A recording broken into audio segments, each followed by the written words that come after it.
இந்த chromyl chloride சோதனை அப்படின்னும்போது ஒரு சால்ட்டில் ஒரு பண்பறி பகுப்பாய்வில் குளோரைடு இருக்கா இல்லையா அப்படின்னு கண்டுபிடிக்கிற சோதனை தான் இந்த குரோமைல் குளோரைடு சோதனை. பொட்டாசியம் டைக்ரோமேட்டு ஃபார்மில் வந்து K2Cr2O7, அது கூட potassium chloride plus concentrated sulphuric acid இது சேர்த்திங்கன்னா ஆரஞ்சு சிவப்பு நிற வாயு குரோமைல் குளோரைடு வெளில வரும். ஃபார்மில் வந்து CrO2Cl2 ப்ளஸ் வந்து potassium hydrogen sulphate plus H2O. சரி, ஈக்குவேஷனை மட்டும் நீங்கள் சரியாக எழுதினீங்க, you got a full marks. உங்களுக்கு இது பேலன்ஸ்டு ஈக்குவேஷனாக எழுதினீங்கன்னா பப்ளிக் எக்ஸாமில் ஃபுல் மார்க், 3 மார்க்னா 3 மார்க், 2 மார்க்னா 2 மார்க் அப்படி தான் கொடுப்பாங்க. ஒருவேளை பேலன்ஸு தப்பு பண்ணால் 1 மார்க் கம்மி பண்ண சொல்லிடுவாங்க. அப்போ 3 மார்க்னா 2 மார்க் கிடைக்கும். எதுவுமே இல்லாமல் வெறும் வார்த்தைகள் மட்டும் எழுதியிருக்காங்க அப்படின்னா 1 மார்க் கொடுக்க சொல்லுவாங்க. இப்படி தான் இந்த குரோமைல் குளோரைடு சோதனை இது வரைக்கும் நடந்த பப்ளிக் எக்ஸாமில் இப்படி தான் ஆன்சர் கீ செட் பண்ணாங்க.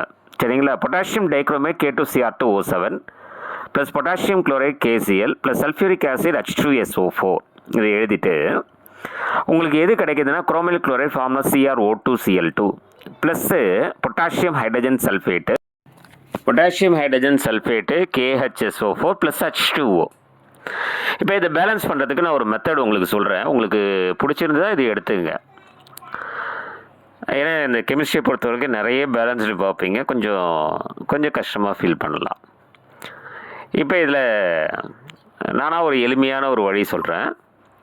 பொட்டாசியம் டைக்ரோமேட் K2Cr2O7க்கு முன்னாடி எத்தனை மோல் இருக்குது? 1. அந்த இடத்த ஐ அப்படின்னு நான் ஞாபகம் வச்சுங்க. ஐ ஒரு லெட்டரா? பொட்டாசியம் குளோரைடு முன்னாடி எத்தனை மோல் இருக்குது? 4. அந்த இடத்துக்கு லைக் அப்படிங்கிற லெட்டர் இதை ஞாபகம் வச்சுங்க, வார்த்தையை 4 லெட்டருக்கு I like, LIKE like. Sulphuric acid H2SO4 மொத்தம் எத்தனை இருக்குது? 6 இருக்கா?